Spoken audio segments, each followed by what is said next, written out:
Hello दोस्तों, आपका स्वागत है हमारे यूट्यूब चैनल पर। और आज हम आपके लिए एक और वीडियो लेके आए हैं। इसके अंदर हम बात करने वाले हैं, जैसे कि आपके लिए मैं कुछ इंपॉर्टेंट क्वेश्चन लेके आया हूं जो आपके पीजीआई चंडीगढ़ के प्रीवियस एग्ज़ाम के क्वेश्चन पेपर हैं और ये नर्सिंग ऑफिसर के क्वेश्चन पेपर हैं।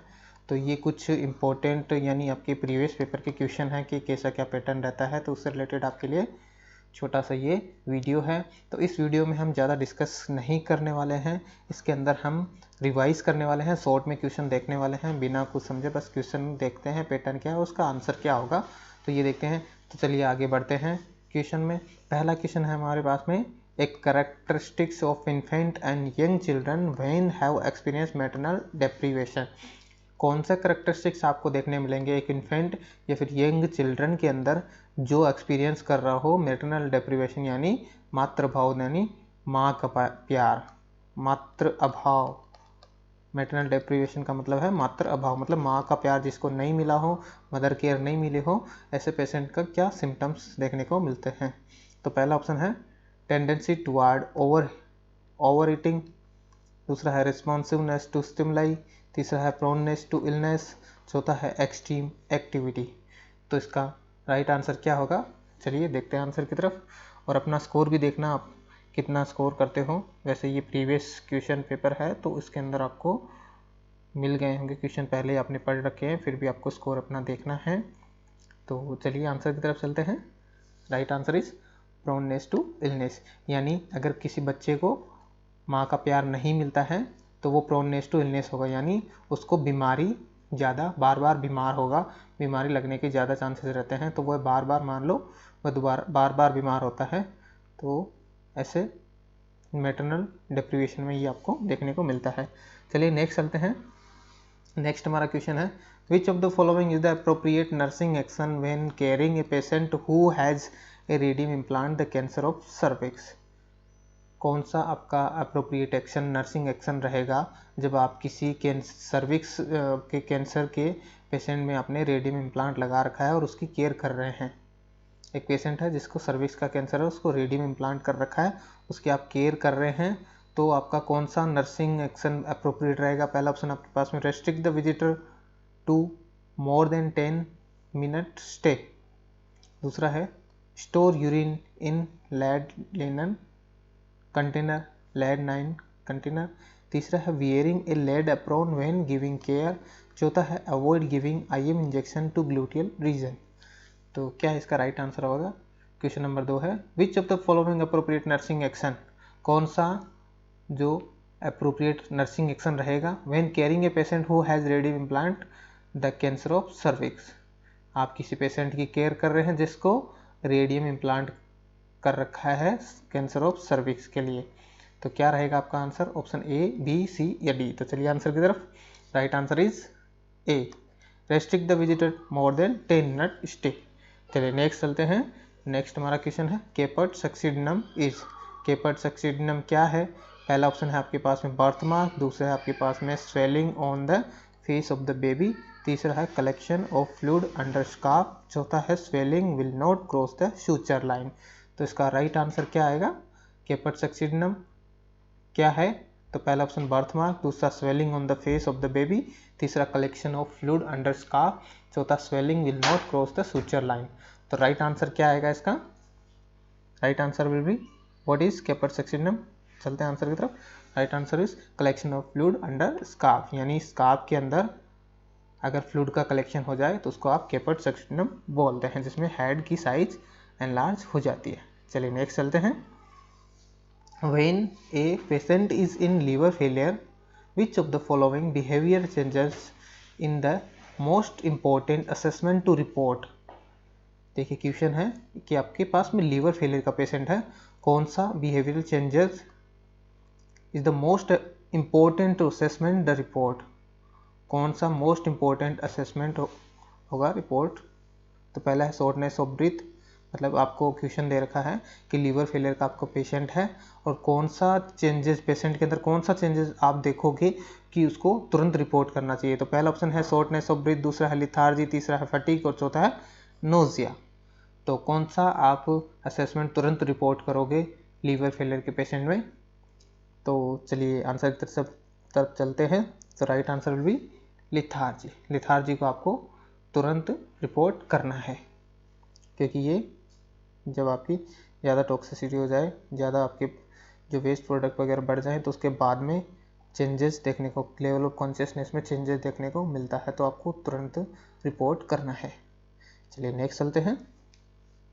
Which of the following clinical finding indicate the patient is experiencing hypokalemia. कौन सी जो आपकी क्लिनिकल फाइंडिंग है वो इंडिकेट कर रही है कि पेशेंट है जिसको हाइपोकैलेमिया हो रखा है। तो पहला ऑप्शन है एडिमा, दूसरा है मसल स्पाज्म, तीसरा है स्मॉल ब्रीदिंग, चौथा है एब्डोमिनल डिस्टेंशन। तो हाइपोकैलेमिया में आपको क्या देखने को मिलेगा? सीधा क्वेश्चन ये है, हाइपोकैलेमिया में आपको क्या देखने को मिलता है? Oedema, muscle spasm, small breathing या फिर एब्डोमिनल डिस्टेंशन। तो right answer is abdominal distension. Hypokalemia में आपको एब्डोमिनल डिस्टेंशन देखने को मिलेगा। चलिए नेक्स्ट चलते हैं। नेक्स्ट क्वेश्चन है, ए 20 month old child is receiving ISOP 240 ml IV in 6 hours. The drop factor of the microdrip is 60 drop per ml. The nurse should regulate the IV to run. तो क्या रहेगा? 240 ml है आपके पास में, किसी dose है, किसी ड्रग है जिसका अमाउंट है 240 ml, और उसको 6 आवर में आपको देना है। जो इम्पोर्टेंट चीज़ें वो आपको लिख लेनी है जो हमने देखा, और जो ड्रॉप फैक्टर है वो है आपके पास में 60। तो इसका आपको राइट आंसर करना है। पहला ऑप्शन 56 ड्रॉप पर मिनट, दूसरा 40 ड्रॉप पर मिनट, तीसरा 32 ड्रॉप पर मिनट और चौथा है 20 ड्रॉप पर मिनट। तो इसका राइट आंसर क्या आएगा? तो देखिए, ये आपने इंपॉर्टेंट चीज़ें लिख ली थी, उसको आप कैलकुलेट करना है। Available dose into total time in minute, total time in minute into drop factor. तो अवेलेबल डोज आपके पास 240 ml है और टाइम है आपके पास में 6 आवर, तो 6 × 60, और जो आपके ड्रॉप फैक्टर है वो आपका 60 है, तो 60 से 60 कैंसिल हो जाएगा और 240 में 6 का भाग जाएगा तो बराबर 40 आ जाएगा। तो right answer will be 40 drop per minute. चलिए नेक्स्ट चलते हैं। नेक्स्ट हमारा क्वेश्चन है, the total blood volume of newborn at birth. जब कोई बेबी पैदा होता है तो उस टाइम उसका ब्लड कितना होता है? पहला ऑप्शन आपके पास में 80 ml पर केजी, दूसरा है 100 ml पर केजी, तीसरा ऑप्शन आपके पास में 120 ml पर केजी और चौथा ऑप्शन आपके पास में 150 ml पर केजी। तो इसका राइट आंसर क्या आएगा? एक न्यू बोर्न में जो ब्लड वॉल्यूम है वो कितना होता है? तो राइट आंसर इज 80 ml पर केजी। 80 ml पर केजी आपका न्यू बोर्न के अंदर ब्लड होता है। और दोस्तों, इंटरेस्टिंग बात इसके अंदर ये है कि एडल्ट के अंदर भी इतना ही ब्लड होता है, एडल्ट के अंदर भी इतना ही ब्लड होता है। एडल्ट और न्यूबॉर्न के अंदर सेम ब्लड अमाउंट होता है 80 ml पर केजी। चलिए नेक्स्ट चलते हैं। नेक्स्ट हमारा क्वेश्चन है, the enzyme that release by the sperm which allowance penetration of the ovum is called. जो स्पर्म से जो एंजाइम रिलीज होता है जो आपके ओवम को पेनिट्रेट करता है, वो एंजाइम को क्या नाम है? उस एंजाइम का क्या नाम है? तो पहला ऑप्शन है माइलेज, दूसरा हाइलुरोनिडेज और तीसरा है लाइपेज और चौथा है ट्रिप्सिन। तो इसका राइट आंसर क्या होगा? चलिए आंसर की तरफ चलते हैं। तो राइट आंसर इज हाइलुरोनिडेज जिसका राइट आंसर है। चलिए नेक्स्ट चलते हैं। नेक्स्ट हमारा क्वेश्चन है, protein are required for. Protein किसके लिए रिक्वायर्ड होती है? पहला है वेट रिडक्शन, दूसरा है एब्जॉर्प्शन ऑफ कैल्शियम, तीसरा है मेंटेनेंस ऑफ बॉडी टिश्यू, चौथा है सिंथेसिस ऑफ स्टेरॉइड हार्मोन। तो राइट आंसर क्या होगा? राइट आंसर क्या होगा दोस्तों? चलते हैं आंसर की तरफ। Right answer is maintenance of body tissue, यानी जो आपका प्रोटीन है वो बॉडी के टिश्यू मेंटेन करने के लिए काम में आता है। फिर नेक्स्ट क्वेश्चन पे चलते हैं। नेक्स्ट हमारा क्वेश्चन है, the reason for using the parental route to administer medication involve. Question है, the reason using the parental, क्या रीजन है पेरेंटल रूट यूज करने के लिए एडमिनिस्टर मेडिकेशन इन्वॉल्व? पहला ऑप्शन आपके पास में parental medication last longer than an oral medication, दूसरा है it is the least experience method, तीसरा है it is easy to measure and accurate dose, चौथा है the parental route allow more rapid absorption than the oral route. तो क्या आएगा इसका राइट आंसर? क्यू होता है, क्यू यूज़ करते हैं पेरेंटल रूट को। चलिए आंसर की तरफ चलते हैं। तो right answer is D, the parental route allow more rapid absorption than the oral route. यानी जो पेरेंटल रूट है जैसे IV, IM, SC, ये जो पेरेंटल रूट है, ID भी होता है, ये जो पेरेंटल रूट है ये क्या करते हैं, एब्जॉर्प्शन जल्दी करवा देते हैं और ड्रग का इफेक्टिव टाइम कम हो जाता है, यानी जल्दी से इफेक्ट कर जाती है ड्रग। चलिए नेक्स्ट चलते हैं। नेक्स्ट हमारा क्वेश्चन है skin infection that can be a sequela of a staphylococcal infection. जिस एक स्किन इन्फेक्शन जो स्टेफाइलोकोकल इन्फेक्शन है क्या कहलाता है? पहला ऑप्शन हर्पीस सिम्प्लेक्स वायरस, दूसरा स्कैबीज, तीसरा है सिफिलिस, चौथा वर्ड इम्पेटिको। तो राइट आंसर क्या होगा? स्टेफाइलोकोकल कौन सा इन्फेक्शन, कौन सी डिजीज कॉज कर सकता है? इन चार ऑप्शन में से स्किन इन्फेक्शन है जो स्टेफाइलोकोकल बैक्टीरिया की वजह से होता है, तो कौन सा है वो? चलिए आंसर की तरफ चलते हैं। तो right answer is impetigo. Impetigo is the right answer. जो हर्पीस सिम्प्लेक्स वायरस है वो वायरल डिजीज है और ये आपकी जो स्कैबीज है ये बैक्टीरिया से नहीं होती है, सिफिलिस भी बैक्टीरिया से नहीं होती है, ये माइट्स से होती है, माइट्स। ठीक है, तो ये इसका राइट आंसर विल बी इम्पेटिको। चलिए नेक्स्ट चलते हैं। Temporary hardness of water can be prevented by. जो टेम्पररी हार्डनेस ऑफ वाटर है वो कैसे प्रिवेंट कर सकते हैं? पहला ऑप्शन स्टरलाइजेशन, दूसरा बॉइलिंग, तीसरा mixing sodium chloride in water, चौथा है बाई ब्लीजिंग। तो right answer is boiling. Boiling से हम temporary hardness of water remove कर सकते हैं। फिर नेक्स्ट चलते हैं। The concept of multipurpose was given by. जो कॉन्सेप्ट है मल्टीपर्पज वो किसके द्वारा दिया गया? पहला करतार सिंह कमेटी, दूसरा श्रीवास्तव कमेटी, तीसरा चड्डा कमेटी और चौथा नेशनल हेल्थ पॉलिसी। तो right answer is Kartar Singh committee. चलिए नेक्स्ट चलते हैं। The principal feature of kwashiorkor. Kwashiorkor का क्या फीचर है? पहला है विजिबल मसल वास्टिंग, दूसरा सीवियर फेट वास्टिंग, तीसरा यूजुअली गुड एपेटाइट, चौथा oedema in lower leg and face. तो right answer is oedema in lower leg and face. Next चलते हैं। The safest method of termination pregnancy before 12 week is. 12 week से पहले जो आपकी pregnancy termination का मेस्ट safest method क्या रहेगा? पहला ऑप्शन है सक्शन इवाकुएशन, दूसरा डायलेशन एंड क्योरेज, तीसरा है लेमिनारिया टेंट, चौथा है प्रोस्टाग्लैंडिन्स। तो राइट आंसर क्या होगा? राइट आंसर की तरफ चलते हैं। Right answer will be suction evacuation. चलिए नेक्स्ट चलते हैं।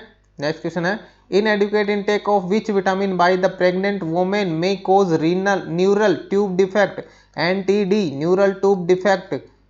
कौन सी vitamin can cause neural tube defect NTD? पहला ऑप्शन नियासिन, दूसरा फोलिक एसिड, तीसरा राइबोफ्लाविन, चौथा thiamine.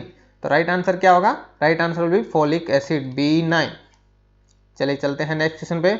Major cause of blindness in India. Major cause क्या है ब्लाइंडनेस का? पहला ग्लाउकोमा, दूसरा रिफ्रैक्टिव एरर, तीसरा कैटरैक्ट, चौथा कॉर्निया ब्लाइंडनेस। चलिए आंसर की तरफ चलते हैं। तो right answer is cataract. Cataract is the right answer. चलिए नेक्स्ट चलते हैं। Involution of uterus is completed by. जो इन्वोल्यूशन ऑफ यूट्रस है, यूट्रस का सेम अपनी पोजीशन में आ जाना डिलीवरी के बाद में, यूट्रस का अपना पुनः जो प्री प्रेगनेंसी स्टेट में आ जाने में कितना टाइम लगता है? कंप्लीट कितने टाइम होता है? पहला ऑप्शन है 6 वीक, दूसरा 12 वीक, तीसरा 8 वीक, चौथा 16 वीक। तो राइट आंसर क्या होगा? Right answer is by 6 week. चलिए नेक्स्ट चलते हैं। For a pregnant mother the average weight gain per week during later month of pregnancy. Later month of pregnancy में जो एवरेज वेट गेन है वो कितना होगा पर वीक? पहला ऑप्शन है 0.25 kg, दूसरा 0.5 kg, तीसरा 1 kg, चौथा 1.5 kg। तो right answer is 0.5 kg। 500 gram per week यहाँ पर लास्ट वीक में गेन होता है। चलिए नेक्स्ट चलते हैं। Which is not a frizzy dried vaccine. कौन सी फ्रीजी ड्राइड वैक्सीन नहीं है? पहला ऑप्शन BCG, दूसरा DPT, तीसरा येलो फीवर, चौथा मीजल्स। चलिए आंसर की तरफ चलते हैं। Right answer is DPT. DPT है जो फ्रीजिड ड्राइड वैक्सीन नहीं है, ड्राइड। चलिए नेक्स्ट चलते हैं। नेक्स्ट हमारा क्वेश्चन है, a patient needs an intradermal injection for Mantoux test. एक पेशेंट को आपने आईडी इंजेक्शन दिया है Mantoux test, but he currently has bilaterally cast in place on lower arm. उसकी लोअर आर्म में कास्ट लगे हुए हैं। Which of the following would be the best alternative site. कौन सा अल्टरनेटिव साइट काम में लोगे?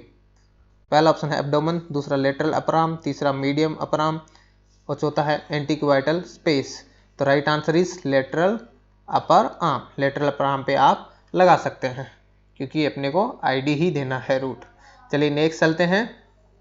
नेक्स्ट क्वेश्चन है हमारा, a women has been pushing effectively 1 hour, a nurse should need at his time is 2। एक वोमेन है जो अफेक्टिवली पुशिंग कर रही है from 1 hour, a nurse should need at his time is 2। पहला ऑप्शन है चेंज पोजिशन फ्रिक्वेंटली, दूसरा एम्बुलेट, तीसरा consume oral food and fluid, चौथा रेस्ट बिटवीन कॉन्ट्रैक्शन। एक नर्स है जो पुशिंग कर रही है एक घंटे से कंटिन्यू, तो नर्स को क्या करना चाहिए इस टाइम पे? क्या करना चाहिए? पहला ऑप्शन चेंज पोजीशन फ्रीक्वेंटली, दूसरा एम्बुलेंट, तीसरा consume oral food and fluid, चौथा रेस्ट बिटवीन कॉन्ट्रैक्शन। तो राइट आंसर की तरफ चलते हैं। राइट आंसर क्या होगा? तो right answer is rest between contraction. Contraction के बीच में वोमेन को रेस्ट करना है। चलिए नेक्स्ट चलते हैं। नेक्स्ट क्वेश्चन है, to evaluate the patient's condition following cardiac catheterization the nurse will palpate the pulse.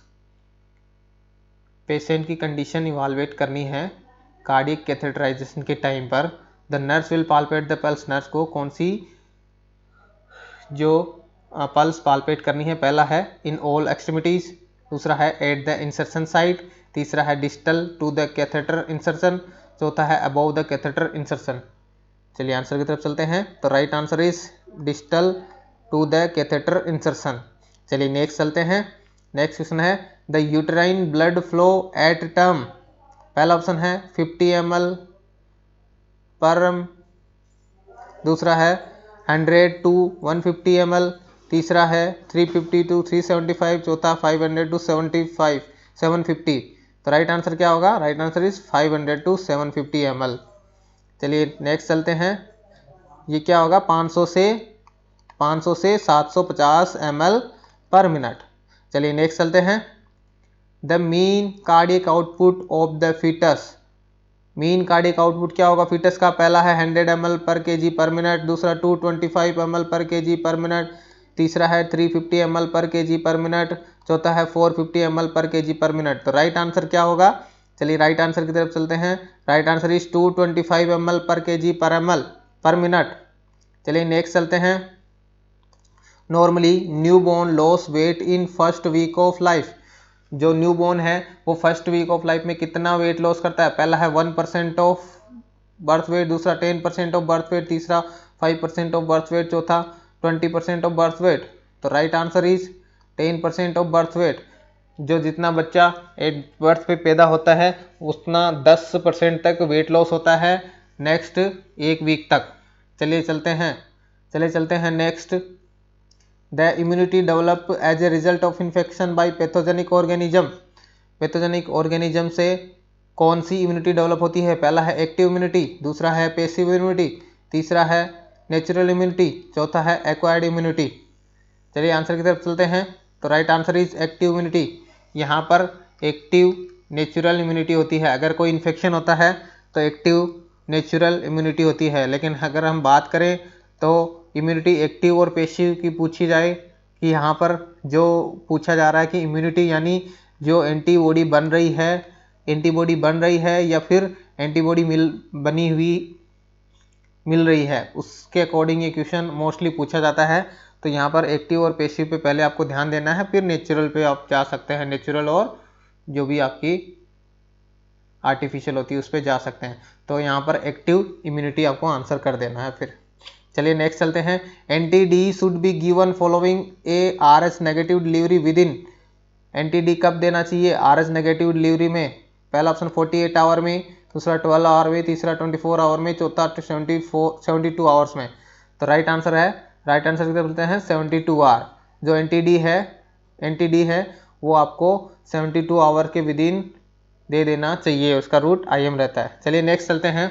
The population served by a sub centre in plain area में जो सब सेंटर की पॉपुलेशन है वो कितनी होती है? पहला ऑप्शन 1000, दूसरा 5000, तीसरा 3000, चौथा 2000। तो क्या आएगा राइट आंसर? चलिए आंसर की तरफ चलते हैं। तो राइट आंसर इज 5000 पॉपुलेशन आपकी प्लेन एरिया में रहती है और हिली में 3000 रहती है। चलिए नेक्स्ट चलते हैं। The vaccine use for prevention of cervical cancer, कौन सी वैक्सीन सर्वाइकल कैंसर के प्रिवेंशन के लिए काम में ली जाती है? पहला BCG, दूसरा IgG, तीसरा हेपेटाइटिस B और चौथा HPV। तो राइट आंसर इज HPV जो वैक्सीन है वो आपके सर्वाइकल कैंसर के प्रिवेंशन के लिए काम में ली जाती है। नेक्स्ट चलते हैं। नेक्स्ट क्वेश्चन है the first person becoming sick in an epidemic is called, जो फर्स्ट पर्सन है एपिडेमिक में जो सिक हो रहा है उसको क्या बोलोगे? पहला प्राइमरी केस, दूसरा सेकेंडरी केस, तीसरा कॉन्टैक्ट केस और चौथा इंडेक्स केस। क्या बोलोगे? तो right answer is primary case आप इसको बोलोगे। तो right answer is primary case. चलिए नेक्स्ट चलते हैं। नेक्स्ट क्वेश्चन पे चलते हैं। Most appropriate age for early primary immunization against 2 diphtheria, whooping cough, tetanus, polio, measles and hepatitis B is, क्या रहेगा? कितनी एज पे आप प्राइमरी इम्यूनाइजेशन करोगे? पहला ऑप्शन है बर्थ टू 6 मंथ, दूसरा बर्थ टू 9 मंथ, तीसरा बर्थ टू 1 ईयर, चौथा बर्थ टू 18 मंथ। चलिए आंसर की तरफ चलते हैं। तो right answer is birth to 9 month पे आप ये सारे इम्यूनाइजेशन कर लोगे। चलिए नेक्स्ट चलते हैं। EPI included all vaccine except, EPI में कौन सी वैक्सीन नहीं है? पहला option DPT, polio, MMR, BCG। तो राइट आंसर क्या होगा? चलिए चलते हैं। तो राइट आंसर इज MMR है वो DPT में नहीं है, वो सॉरी EPI में नहीं है। EPI के अकॉर्डिंग आप में जो 5 वैक्सीन है DPT, 3 तो ये हो गई, पोलियो और BCG, ये 5 वैक्सीन है। चलो नेक्स्ट चलते हैं। बाद में बढ़ा भी दी थी, अब EPI नहीं चलता है। चलो चलते हैं नेक्स्ट। EPI की फुल फॉर्म है एक्सपेंडेड प्रोग्राम ऑफ इम्यूनाइजेशन। चलिए नेक्स्ट चलते हैं। A 28-year-old patient admitted to the hospital for suspected brain tumour, एक 28 साल का पेशेंट है जो ब्रेन ट्यूमर सस्पेक्टेड है। While assessing the patient the nurse would keep mind in that most level index for cerebral status, ऐसे patient में जो status check करने के लिए index of cerebral status check करने के लिए क्या मेथड काम में लेगा? पहला पीपल रिस्पॉन्स, सेरेब्रल स्टेटस देखने के लिए क्या सबसे बढ़िया मोस्ट इसमें से पैरामीटर रहेगा? पहला है प्यूपिल रिस्पॉन्स, दूसरा है डीप टेंडन रिफ्लेक्स, तीसरा है मसल स्ट्रेंथ, चौथा लेवल ऑफ कॉन्शियसनेस। तो क्या आएगा राइट आंसर? तो right answer is level of consciousness, LOC जो है आपका माइंड का स्टेटस चेक कर सकते हैं ऐसे पेशेंट में, इंडेक्स ऑफ सेरेब्रल स्टेटस। चलिए नेक्स्ट चलते हैं। नेक्स्ट हमारा क्वेश्चन है pain felt in calf muscle when the foot is dorsiflexed, pain felt होता है काफ मसल में जब आप फुट को डोर्सीफ्लेक्स करते हैं with the leg extended at the knee is called, क्या कहलाएगा? पहला ऑप्शन कर्निंग साइन, दूसरा स्पाल्डिंग साइन, तीसरा होमान साइन, चौथा गुडेल साइन। तो क्या होगा? पेन फील होता है आपके काफ मसल में जब आप देखते हो फुट इज डोर्सीफ्लेक्स, जब आपका फुट डोर्सीफ्लेक्स रहता है विद द लेग एक्सटेंशन, साथ में आपके लेग एक्सटेंशन करते हो एट द नी से लेग का एक्सटेंशन करते हो, तो क्या कहलाएगा ये साइन? तो राइट आंसर इज होमान साइन, ऐसे साइन को आप होमान साइन बोलोगे। चलिए नेक्स्ट चलते हैं। नेक्स्ट हमारा क्वेश्चन है a young adult who was hit by A car was fortunate because the level of his injury did not interrupt his respiratory function. The code segment involved with maintaining respiratory function are thoracic level 5 and 6, thoracic level 2 and 3, cervical level 7 and 8, cervical level 3 and 4। आपका जो patient है उसको car ने hit किया है, उसका injury से कोई रेस्पिरेटरी फंक्शन इंटरप्ट नहीं हुआ है, तो आपको पता होना चाहिए कि कौन सी इंजरी होती तो आपको रेस्पिरेटरी फंक्शन में चेंजेस देखने को मिलेगा, या फिर कौन रेस्पिरेटरी जो फंक्शन को मेंटेन करता है। तो पहला ऑप्शन है thoracic T5 and 6, T2 and 3, C7 and 8, C3 and 4। तो right answer is C3 and 4। C3 and 4 is the right answer. चलिए नेक्स्ट चलते हैं। नेक्स्ट हमारा क्वेश्चन है physiological anaemia in pregnant women is a result of. Physiological anaemia किसकी वजह से होता है वुमेन में? पहला ऑप्शन है poor dietary intake of iron, दूसरा इंक्रीज इरिथ्रोपोइसिस, तीसरा increase blood volume of women, चौथा इंक्रीज डिटॉक्सिफिकेशन डिमांड। तो राइट आंसर क्या होगा? किसकी वजह से फिजियोलॉजिकल एनीमिया होता है? तो right answer is increased blood volume of women. यानी जब प्रेगनेंसी में एनीमिया होता है उसका कोज ब्लड वॉल्यूम में इंक्रीज होने की वजह से होता है, ना कि आयरन या फिर हीमोग्लोबिन की वजह से। जो डाइल्यूशनल एनीमिया हो जाता है इसका मतलब जो वाटर की वॉल्यूम बढ़ जाती है ब्लड के अंदर, इसकी वजह से आपको एनीमिया देखने को मिलता है। नेक्स्ट चलते हैं strawberry spot vagina is seen. Strawberry spot vagina में किस डिजीज में देखा जाता है? पहला ऑप्शन है कैंडिडा, दूसरा है ट्राइकोमोनास, तीसरा CMV, चौथा हर्पीज सिंप्लेक्स। तो राइट आंसर क्या आएगा? किस में देखा जाता है स्ट्रॉबेरी स्पॉट? तो right answer is trichomonas. Trichomonas में आपको स्ट्रॉबेरी स्पॉट देखने को मिलता है। नेक्स्ट चलते हैं। नेक्स्ट क्वेश्चन में चलते हैं a way to promote trust with patient is to. कौन सा वे है जिससे आप पेशेंट के साथ ट्रस्ट बढ़ा सकते हैं? पहला allow family member to visit whenever they want, दूसरा assume the patient that her doctor and care taking nurse are excellent, तीसरा follow through when you say you will do something, चौथा है talk with her at length about her life likes and dislikes. तो right answer क्या होगा? चलिए चलते हैं। Right answer is talk with her at length about her life like and dislike. चलिए next चलते हैं। नेक्स्ट क्वेश्चन है हमारा the first dose of vitamin given at the age of. जो first dose of vitamin A, जो first dose of vitamin A है वो कब दी जाती है? पहला ऑप्शन है 6 मंथ, दूसरा 9 मंथ, तीसरा 12 मंथ और चौथा है 15 मंथ। कौन सी एज में विटामिन ए की जो फर्स्ट डोज दी जाती है? तो right answer is 9 month. 9 month से आप विटामिन के देना स्टार्ट करते हैं, जिसकी डोज 1 लाख इंटरनेशनल यूनिट होती है, फिर ये 2 लाख हो जाती है आफ्टर 6 मंथ, एवरी 6 मंथ। ये था आज के इस आपके प्रीवियस क्वेश्चन के सेशन में। तो मिलते हैं नेक्स्ट वीडियो में, तब तक के लिए ऑल द बेस्ट। आपको पेपर अच्छा होना चाहिए आपका। मिलते हैं नेक्स्ट वीडियो में। Thank you, bye, take care.